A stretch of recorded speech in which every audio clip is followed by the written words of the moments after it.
गोरखपुर के सुरती में जय छत्तीसगढ़ के चूना से, गोरखपुर के सुरती में जय छत्तीसगढ़ के चूना से।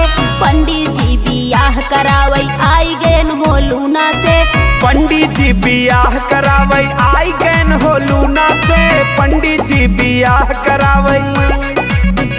इनकर बहिनी हैरान ये तो बाचेले पुरान, लबलबावेले जीभ खाके कथा के पान देखा आई गए पंडित जी लूना से।